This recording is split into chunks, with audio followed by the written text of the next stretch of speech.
Why, man? Come on, there was so much distance. Fuck's sake. Hello and welcome back to another League Racing highlight video. This is the penultimate round of this Indian racing community F1 2020 League, and the first 20 rounds you can find most of them on my channel as a highlight video or a live stream. And if it's your first time on the channel, then make sure you're subscribed for future videos. But going into this session, I was confident that I had the pace to challenge for a position on the podium, but going into this quali, I don't know, something with this track, I was very confident and very comfortable with fuel load in race situations, but in quali I just couldn't hook together a lap. So this first lap was a 107.2, which was not really ideal, but I was still hopeful that as the session would progress I would be able to improve, but that sadly could not happen. So now let me take you around for the fastest and the last lap I did in this session. And going into turn 1, you need to carry maximum straight line speed that you can. As you spot the 50-meter board on your right, you brake very hard and then clip the apex and then carry the maximum minimum speed you can. And if you do that, you will be on for a very good first sector. We get a little out of shape coming out of that left-hander, but it was still not too bad. Going into turn 4 now, as you spot the 50 just before it, you brake and then maximum curb usage. Don't go too wide or you will invalidate your lap. And then we come on to the tricky part of this lap. The 50-meter board is your reference to turn in and then carry the maximum speed you can. Eyes to the left now. As soon as that red board on the wall ends, you brake. We run in a little too deep here, and that compromises the next sequence of this sector. It's just very tricky here. If you don't carry the ideal lines, you would suffer. And out of this corner, very important to have the best exit possible. We are a little wiggly on exit, and as you can see on the top right corner of your screen, we lose time on the delta. So yeah, even when the track should have been in the best situation or best in terms of the grip it had for drivers, I just couldn't hook together a lap, and this would be very unfortunately and very disappointingly going to be a 1070. And you can see on the face cam I was absolutely disgusted with that lap. There were easy 3 or 4 tenths there, and I knew that I had just compromised a shot at starting from P2 or P3. But going into the race, I was still hopeful that, given my race pace, I could still do something, and it would be an overcast race for the major part. So a pretty straightforward strategy is soft to medium, and you pit around lap 16 for the medium tires, and you try to take them to the end. With tire wear, it's always very tricky around Brazil, and you ideally don't want to run any tire pressures, but since it was an overcast race, at the very last moment I chose to run one click on the front tires. And now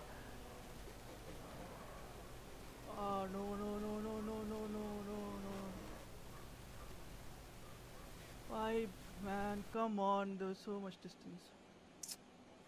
That is just a prime example of what not to do on a formation lap. And what that would mean is that I would be starting the race on extremely cold tires simply because I wouldn't have the time or the opportunity to warm them up during the formation lap. But now for the race start, and the initial getaway is still pretty decent, so we jump one McLaren almost instantly, and going into T1 we just have a look down the inside of the other McLaren, but he brakes very late, so that is not a move that I would be able to make. But coming out of this S section and onto this straight, DRS is not enabled right now because this is just lap 1, so I was just hopeful that some guy in front of us would have an issue, but it's a virtual safety car. And although I was not happy with that, but this would give me an opportunity to finally warm my tires up because I couldn't warm them up on the formation lap. But yeah, just I had almost 2 sectors to warm my tires up, and now finally on lap 2 we get racing again. And now it was very important to stick as close to the bunch in front because I knew that, with my experience in league racing, I knew that some of them would make mistakes, in these early laps. So there would be 1 or 2 extraordinary or over ambitious moves, and that would open up opportunities for me. So I just wanted to stay as close as possible. And going up into turn 4 on lap 2, nothing so far, everybody is clean in front, so I was not really happy with that, but I was still trying to stick as close as possible. And going into sector 2 now, this is an important sector because with fuel load and because you're going for the first time, At racing speeds, there's just a higher probability of error, and I was just waiting for any of the cars in front to make a mistake as we come out of that left-hander, and the Williams has made a mistake. So I knew that this was my opportunity to take that position from him, and there was no way I was giving him space on the outside coming out of that right-hander. So we get one place and we're up into P5. But I still knew that as DRS would get enabled, things would again get a little spicy in front of me, and that exactly that happened. So going into turn 4, you see that the racing point runs a little wide, looks a little out of balance, so that is my opportunity, and instantly I switch the car into overtake. Just occupy his mirrors before the braking zone, just put him under pressure, and he cracks a little, so I knew that this is my opportunity to send it down the inside, and we do exactly that. Very cautious of the track limits at the same time, and we're side by side going through this left-hander, but this outside would turn into the inside for the next right-hander, and there was no way that I was going to let him hang his car around the outside out of this right-hander. So we make up another position, and now I knew that I had pretty much done everything I could in the first 5 laps, and I just now had to focus more on the tire conservation and the ERS management scheme of things. So going into lap 5, we're behind the McLaren now, as the Mercedes of I'm a Myth has overtaken the McLaren of the Real SD in front of us.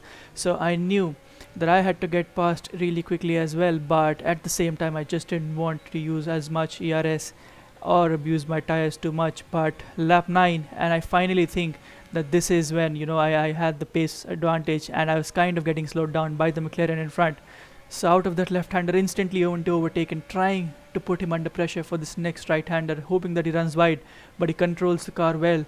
And at this point I knew that I would have to suffer for another sector behind the McLaren, and this would mean that I would be losing just those 2 or 3 tenths to the guys in front, and that is not ideally something you want in a race situation. So coming out of that right-hander, he gets a little out of shape and going into this last corner. At this point, for some reason, I was fully expecting him to let me by, because I just thought that he would be also playing the long game right now, and I used almost 10% of my ERS. But going into this DRS zone, it looks like he's using all of his ERS to defend, which Don't use your ERS here. at this point I was not really happy with. But he's the guy in front, and he has all the right to defend that position, and if he wants to use his ERS, I would have to use more ERS to get past him. But coming out of this left-hander, and he again gets the DRS on the guy in front. So yeah, on the face cam, as you can see. So I knew that I will have to suffer for another lap behind the McLaren, and this lap would mean that I would lose about a second to the guys in front because of whatever happened in turn 1 and turn 2. So whenever you go side by side, you lose a lot of time, and I was not really fighting the McLaren for a race position at the end of the race. I knew that I would get past him eventually, but coming out of this left-hander, he finally loses his rear end and then crashes. And I was just, this was just not a good bargain for me, because he defended so hard, and I tried to use so much ERS to get past, but eventually that happened, and now the race gets really interesting. So there is a safety car on lap 13, so that means the entire field would have to drive slowly, and this can mean that I can have a cheap pit stop. So on lap 13, I come into the pits to pit for the medium tires, while all of the field is driving slowly. So this would mean that I would lose less time to the guys in front, and although you ideally want to pit on lap 16 for the medium tires, if you want to carry them till the end, I pit on lap 13 itself, and I knew that I would have to do some tire management towards the end as well, because these tires in the last few laps would be just like a death trap, because there would be so less grip, and also you run the risk of puncturing the tires. But going into turn 1 now, and this is lap 17, so I knew that this is when the Williams, who was leading the race, would also be pitting, and you can see him on the minimap on the bottom left. He's just side by side with us at this point, and I use a lot of my ERS to get past. But finally we come 1.8 seconds, as you'll see on the top left now, in front of him, and I knew that I had I just had this gap, and because overtaking is so tough around this track, that this might play in my favor. But as you'll see, the gap is just closing down really quickly, and on the very next lap itself the gap is down to 0.4 seconds. So he's pushing really hard at this point, and I was not really using too much of my ARS, because I just wanted to conserve it for the end of the race, when I wouldn't have the tire grip and I wouldn't need that pace advantage on the straights, because in the corners I would be suffering then. So I'm constantly looking to the top left as the delta gets down, and I knew that there's no point to fight the faster car right now, so I let him past. I give him all the space on the inside, but he chooses to come on the outside, and we make contact, and I had no idea what happened there, and I didn't know if he had damage with that. And going into the second DRS straight, I knew that if he had damage, there was no point for me to let him pass, because I would be suffering then. But I looked at his front wing on the rear view, and I realized that he had no damage, so I just let him pass. There's no point fighting the faster car, and you can see the red light flashing on his car, so he used a lot of his battery, and he's under 10% now, and I knew that I just had to stick with him for the next 13 or 12 laps. And in the last 5 laps, when he would be just really suffering with battery, I would have to just give it everything and pressurize him into making a mistake or get past him. But in practice, I was doing 109.6, when there was no real threat or pressure on me. And you can see on the top right, I'm doing 109.7s right now, so I knew that I was pretty much in the pace window I had established for myself in practice. And finally, on lap 27, as the car gets lighter, I'm getting into the 109.5s now. And the Mercedes in front, who is 3.2 seconds in front, he has 6 seconds in penalty, so I knew that he would not be able to break free if I don't make a stupid mistake, or the Williams and I go side by side. So I was just looking to keep behind him, keep him under pressure, but not get too close really. And as the laps would progress, as we would get closer to the end of the race, that is when I'll truly put the hammer down. And still 8 laps to go, and I was just keeping myself close enough, to just make him realize that if he makes a mistake, I'll instantly pounce on that opportunity. And just that pressure, lap after lap after lap, I'm just building that pressure progressively. As the laps progress, I'm trying to get as close as I can. And with 7 laps to go, I knew that there was no threat from, behind. So I just had the Williams in front of me to pressurize, and just before every braking zone, just trying to get into his rear view mirrors, just letting him know that I'm there if he makes a mistake. And yeah, just trying to get close where he would not expect me to get close, so as to get under pressure and make a mistake or two. But so far there were no mistakes from him. We get really close into this braking zone, almost donate our front wing to his gearbox, but I controlled the car well on that occasion. And you can see on the face cam, I was not looking too visibly stressed, but it was just very stressful at this point, because I felt now that the laps were kind of running away from me, so I was just giving it a little extra every time. And on to lap 33 now, and I just told myself that this is the last time, or the last lap, I'm going to be trying to force him into an error, because after this only 3 laps remain, and in those 3 laps I would have to give my best to just get past him on track and maybe muscle my way if I have to. But going into this braking zone now, again occupying his mirrors just before the braking zone, and he runs a little wide, and instantly my eyes go up to the top left corner of the screen, and I knew that all that pressurizing him for the past 10 laps, had finally paid off, and he made a mistake. And I don't think I had a warning through the entire race, so the only concern now I had was the tire wear, because this was pretty much puncture territory, because if you reach 70%, you always run the risk of a puncture. And I kept mumbling to myself that for one more lap you have to make these tires last. And then finally, for the first time, I've come so close to winning on multiple occasions, even one on track in Spa. You can watch that video on my channel, but that win was taken away from me because of a penalty.